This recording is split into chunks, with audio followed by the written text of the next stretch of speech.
भाइ साथीहरू यो चाहिँ भरतपुर पारस बसपाराकोबाट चाहिँ टिकौलीका पूर्व चितवन जाने बाटो हो होइन। ट्याक्कै विदेशको भूमिभन्दा कम्ती छैन बाटो। हेर्नुहोस् बवाल छ साँच्चै नै। चितवन चाहिँ विकास भएको रहेछ है। लाइटिङ हेर्नुहोस्, बाटो हेर्नुहोस् होइन, एकदम बवाल छ। हेरौँ थोरै अगाडि गएपछि हामी टिकौलीको जङ्गल पनि जाँदैछौँ है। साँझ पऱ्यो रात पर्न लाग्यो। अब टिकौलीको जङ्गलमा रोक्छ कि रोक्दैन पुलिसले त्यो पनि हेर्न बाँकी छ। बाटो साँच्चै नै मनमोहक बाटो छ, एकदम बवाल छ। आफ्नो लेन लिएर हिँड्नलाई मजाले पाइन्छ, कसैले डिस्टर्ब गर्दैन आफ्नो लेनमा हिँड्नको लागि। एकदम बाटो राम्रो छ। त्यो चाहिँ खासै दिउँसो हिँड्दाखेरि त मैले त्यस्तो राम्रो त देखेको थिइनँ, तैपनि रातिमा हिँड्दा चाहिँ बवालै लाग्यो।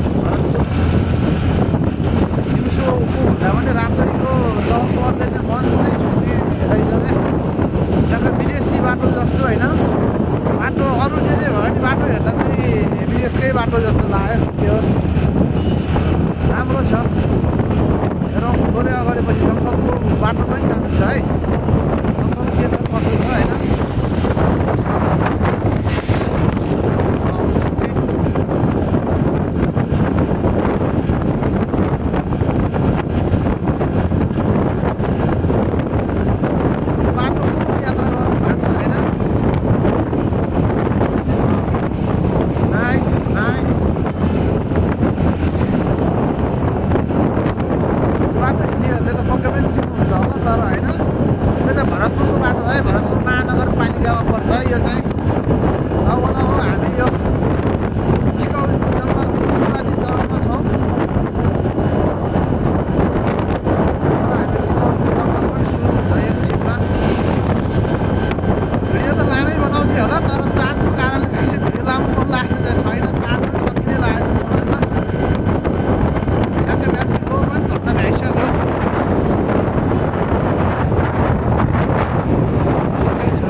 चेकपोस्ट पनि ठ्याक्कै आइपुगेको छ। अब हेरौँ चेकिङ रोक्छ कि रोक्दैन, के छ कसो छ।